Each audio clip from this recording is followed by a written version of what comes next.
Assalamualaikum warahmatullahi wabarakatuh. Saya Ahmad Reza Ramadan dengan NIM sebagai berikut dengan jurusan PAI Fikih E. Di sini saya akan menjelaskan tentang ringkasan materi sejarah Islam di Indonesia. Untuk selanjutnya yaitu topik bahasan yang akan saya bahas, yaitu yang pertama, zaman modern dan kontemporer gerakan modern Islam. Selanjutnya, penetrasi Barat di Nusantara serta munculnya kolonialisme dan imperialisme terhadap kejayaan yang bercorak Islam. Tipologi kerajaan Islam di Nusantara. Selanjutnya, kerajaan Islam yang bercorak Islam di Maluku. Selanjutnya, kerajaan yang bercorak Islam di daerah Kalimantan dan Sulawesi. Selanjutnya, kerajaan Islam sebelum penjajahan Belanda. Selanjutnya, teori masuknya Islam ke Indonesia. Selanjutnya, kondisi Jazirah Arabia ditinjau dari aspek religi, geografis, ekonomis, dan sosial budaya, serta pemerintahan. Selanjutnya, reaksi kerajaan-kerajaan yang bercorak Islam terhadap kedatangan bangsa Barat di Nusantara. Selanjutnya, peran Wali Songo dalam penyeberangan agama Islam di Pulau Jawa. Dan yang terakhir, munculnya kota-kota dagang di daerah pesisir pantai. Selanjutnya yaitu materi pertama, zaman modern dan kontemporer gerakan modern Islam. Pada era modern, perkembangan Islam di Indonesia dipengaruhi oleh berbagai faktor, termasuk globalisasi, teknologi informasi, dan perubahan sosial. Pada gerakan ini merupakan sarana yang menyiapkan jembatan ke arah perbaruan Islam abad ke-20 yang lebih bersifat intelektual. Selanjutnya yaitu materi penetrasi Barat di Nusantara serta munculnya kolonialisme dan imperialisme terhadap kerajaan yang bercorak Islam. Pada materi ini, kedatangan mereka diawali dengan perdagangan, namun kemudian berkembang menjadi penjajahan. Kolonialisme adalah sistem penjajahan di mana suatu negara menguasai dan memerintah wilayah lain. Imperialisme sendiri adalah kebijakan suatu negara untuk memperluas kekuasaan dan pengaruhnya di wilayah lain. Di Nusantara, kolonialisme dan imperialisme dipelopori oleh Belanda pada tahun 1602 dengan tujuan untuk memonopoli perdagangan rempah-rempah di Nusantara. Selanjutnya yaitu materi tipologi kerajaan Islam di Nusantara. Interaksi dan perdagangan antar kerajaan juga turut mempengaruhi struktur dan karakteristik kerajaan. Faktor-faktor seperti perkembangan agama, politik, dan sosial ekonomi turut mempengaruhi perubahan tipologi kerajaan. Banyak kerajaan kehilangan sehingga memicu perubahan dalam struktur pemerintahan, ekonomi, dan budaya. Selanjutnya yaitu kerajaan Islam yang bercorak Islam di Maluku. Pada abad ke-13 Masehi, di Maluku sudah muncul beberapa kolano atau kerajaan yang memainkan penting dalam bidang perdagangan, yaitu Ternate, Tidore, Makian, dan Moti. Berbagai sumber menyebutkan raja pertama dari 4 kerajaan itu adalah bersaudara, yaitu Sahajati di kerajaan Tidore, Masyur Malamu di kerajaan Ternate, Kaicil Buka di kerajaan Bacan, dan Darajati di kerajaan Jailolo. Keempat raja itu merupakan putra dari Jafar Shodiq yang ditengarai putra Ali Zainal Abidin bin Husain bin Ali bin Abi Thalib. Hal inilah yang menjadi awal sejarah Kesultanan Islam di Maluku.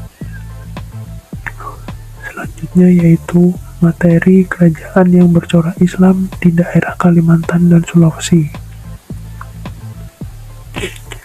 Pada waktu menghadapi peperangan dengan Daha, Raden Samudra minta bantuan kerajaan Demak sehingga mendapat kemenangan, dan sejak itulah kerajaan Samudra menjadi pemeluk agama Islam. Sekitar abad ke-18 Masehi atau tahun 1720, ada rombongan pendakwah dari Tarim Hadramaut yang diantaranya datang ke daerah Kalimantan Barat untuk mengajarkan bahwa Al-Quran adalah ilmu kerajaan Goa Talu.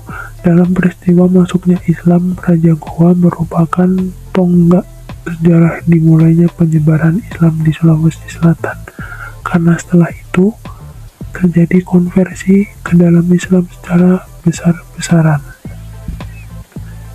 Selanjutnya itu materi kerajaan Islam sebelum penjajahan Belanda. Kerajaan Perlak berdiri ke abad ke-3 abad ke-7 Masehi, didirikan oleh Syed Abdul Aziz Syah ketika Kerajaan Aceh Darussalam berdiri tahun 1524 Masehi, didirikan oleh Muhayyad Syah. Kerajaan Cirebon yang berada di Jawa Barat dan didirikan oleh Sunan Gunung Jati, dan Kerajaan Banten didirikan oleh Sunan Gunung Jati. Selanjutnya yaitu teori masuknya Islam ke Indonesia. Pada teori ini, Islam ke Indonesia menggambarkan kompleksitas dan beragamnya pandangan para sejarawan terhadap proses tersebut. Kedua, pola penyebaran melalui saluran pernikahan menunjukkan bahwa ikatan perkawinan antara pedagang muslim dan penduduk pribumi merupakan salah satu cara yang efektif dalam menyebarkan Islam. Selanjutnya, pola penyebaran melalui saluran tasawuf menunjukkan bahwa ajaran mistik Islam juga memiliki peran dalam Islamisasi di Indonesia. Pendidikan agama Islam di pondok pesantren menjadi salah satu cara efektif untuk mengajarkan ajaran Islam kepada generasi muda. Dan yang kelima, pola penyebaran melalui saluran kesenian menunjukkan bahwa seni dan budaya juga memainkan peran penting dalam Islamisasi di Indonesia. Selanjutnya yaitu materi kondisi Jazirah Arabia ditinjau dari aspek religi, geografis, ekonomis, dan sosial budaya serta pemerintahan. Pertama yaitu aspek geografis, yang terletak di Laut Merah dan Teluk Persia. Jazirah Arabia memiliki iklim gurun yang panas dan kering. Dan kelima, pola penyebaran melalui saluran kesenian menunjukkan bahwa seni dan budaya juga memainkan peran penting dalam Islamisasi di Indonesia. Selanjutnya yaitu reaksi kerajaan-kerajaan yang bercorak Islam terhadap kedatangan bangsa Barat di Nusantara.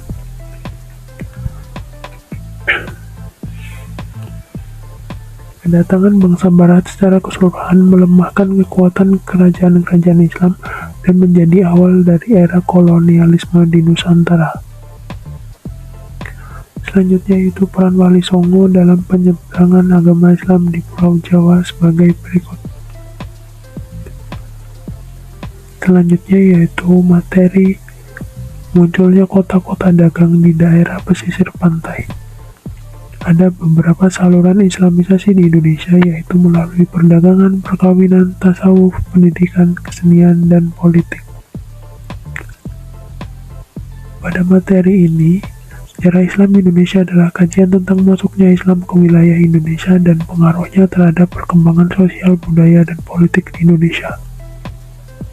Materi perkuliahan ini mencakup perjalanan Islam di Indonesia mulai dari masa awal penyebaran hingga perkembangan pemikiran Islam dan peran ulama dalam masyarakat. Selain itu, sejarah Islam Indonesia juga menyoroti nilai-nilai toleransi dan pluralisme yang terwujud dalam interaksi antara Islam dan budaya lokal di Indonesia.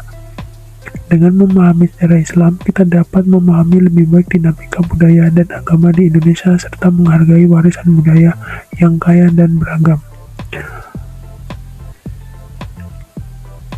Baik, terima kasih atas partisipasinya, telah mendengarkan dan melihat presentasi Dari saya, wassalamualaikum warahmatullahi wabarakatuh.